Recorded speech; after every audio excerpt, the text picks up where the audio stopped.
This video was motivated by a recent exchange I had with a Muslim over his interpretation of Surah 65:4. I'll put a link to that exchange in a pinned comment so that you can read up on it if you like. But throughout this exchange with this individual, I kept wondering how other Muslims interpret Surah 65:4. I mean, the things around Muhammad and Aisha, those whole circumstances are pretty well known, but Surah 65:4 is less talked about. And so in this video, we're going to review some of the material regarding Muhammad and Aisha and the Sahih, and then we're going to move to Surah 65:4 and what some of the tafsirs say about it. And then at the end of this video, I'll have some questions that I would like Muslims to answer if they're willing to do so, because I want to see how you interpret 65:4. So we'll start with defining our terms here, and we're going to define these terms because it's at this point that Muslims like to equivocate, and the purpose of this equivocation, as it was with the individual I was having the discussion with, is to make it appear as though the girls in Surah 65:4 are not actually prepubescent. And if you sort of equivocate on the definition of prepubescent, then you can have your own custom definition that evades the criticism that Surah 65:4 is addressing prepubescent girls. However, there is an objective definition of prepubescent, and it comes right from Sahih al-Bukhari.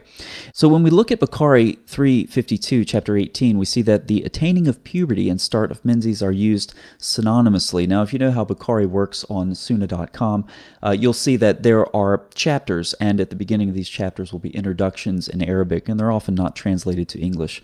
However, in my hard copy, they are translated, and so I have an image to show you what that translation looks like.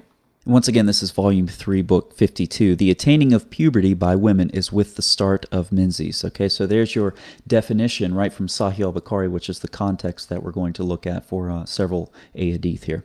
Now, you'll notice that I have links next to each hadith, and this is for easy reference for you and to make the video flow faster. So I'm not going to stop and cite the source for each one of these, but I'm going to copy paste all of this information into a pinned comment so you can very easily check these sources for yourself.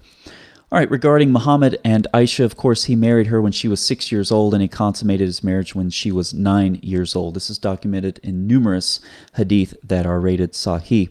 From Sahih Muslim 1422c, she was taken to his house as a bride when she was 9 and her dolls were with her. Now this is significant because according to Bukhari 6130, which also quotes the commentary on Bukhari, it was allowed for Aisha at the time, that is playing with dolls, as she was a little girl, not yet reached the age of puberty. So in addition to her being described as a little girl at the age of 9 who came from a swing set, incidentally, according to other hadith, she had her dolls with her, and this was allowed because she was prepubescent, and that's when she went to Muhammad's house for intercourse. Now this brings us to Dawood 4931, because sometimes Muhammad would stay there with Aisha and her friends as they would play with dolls, and sometimes something else would happen, and this is rather disturbing. I used to play with dolls. Sometimes the Messenger of Allah entered upon me when the girls were with me. When he came in, they went out. And when he went out, they came in. So sometimes when Muhammad would approach Aisha and her friends with dolls, they would all leave, and then it would just be her and Muhammad alone. And when Muhammad would leave, then her friends would come back. This is really disturbing stuff. Now we have a couple of parallel narrations here in Bukhari. These narrations describe Aisha as a little girl who has not yet reached puberty, and she's being screened while she's at this festival watching some Ethiopians. And that's Bukhari 5236 and 5190. Now, I have a note at the end of 5190, right after Aisha says, "You may estimate of what age a little girl may listen to amusement." And again, she's described in 5236 as not yet reaching the age of puberty. And in Dr. Muhammad Khan's translation, he adds a footnote right at the bottom of 5190 in Bukhari, and I'll put that up on the screen, that says, "Aisha was 15 years old then." And once again, because Muslims love to avoid this stuff, I'll put it on the screen for you. Now, Aisha is further described numerous times in the hadith as being a young girl of immature age. There's another example there from Bukhari, and a link if you want to check that out. Now, let's move into Surah 65:4, because what Surah 65:4 says, "If you are in doubt about those of your women who have despaired of menstruation, you should know that their waiting period is 3 months, and the same applies to those who have not menstruated as yet. So what this is describing is there's a waiting period prior to divorce, and this is to prevent a woman from getting pregnant and not knowing who the father is. Basically, if she gets divorced and she's pregnant, but it's in the early stages of pregnancy, nobody knows it, she gets remarried again, has intercourse, consummates the marriage, and then she's pregnant, well, who's the father? And so there's a waiting period prior to divorce that's enforced to prevent this issue. Surah 33:49 says, "O believers, if you marry believing women and divorce them before the marriage is consummated, you are not required to observe the waiting period." So the waiting period is only if the marriage is consummated. Obviously, if it was not consummated, then the woman's not going to be pregnant, so you don't need to observe the waiting period. Now, according to Kathir's tafsir, this is a command on which the scholars are agreed that if a woman is divorced before the marriage is consummated, she does not have to observe the waiting period. So why is all this significant? Well, it's significant because Surah 65:4 prescribes a waiting period for girls who have not menstruated. Why is a waiting period required? It's required because the marriage was consummated, which means that you can consummate a marriage with a prepubescent girl according to Surah 65:4.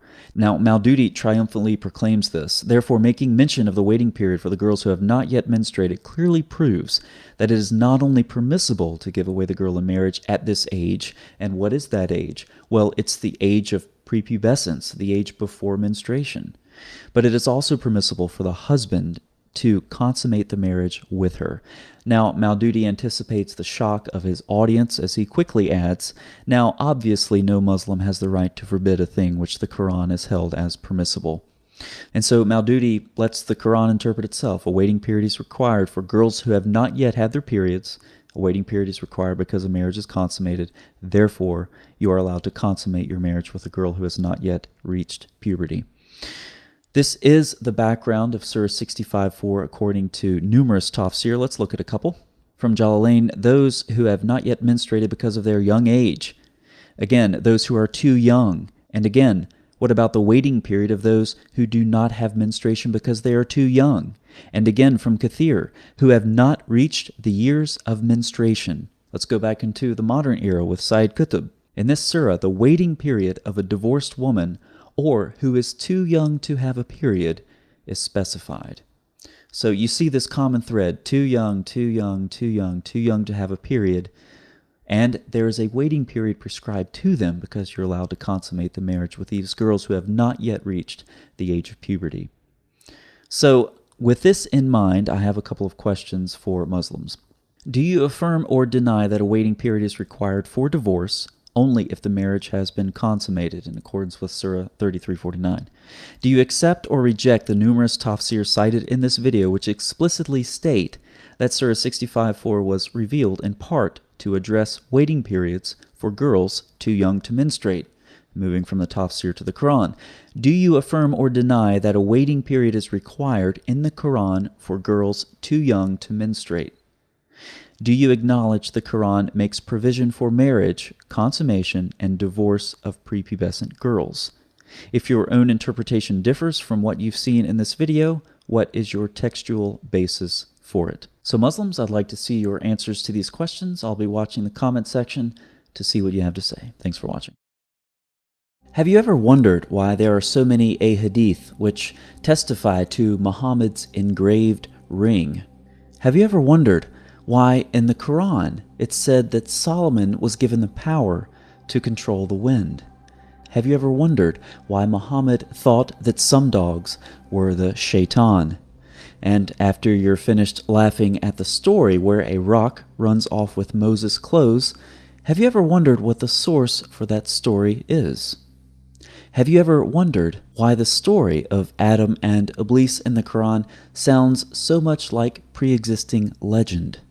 We'll be looking at possible answers to these questions and more as we continue a source-critical journey into the primary texts of Islam and the connections between them, and tales of mysticism, memoirs of magic, and the folklore of antiquity. I hope you'll join us on my channel for what will no doubt continue to be a fascinating journey through the tales of the ancients.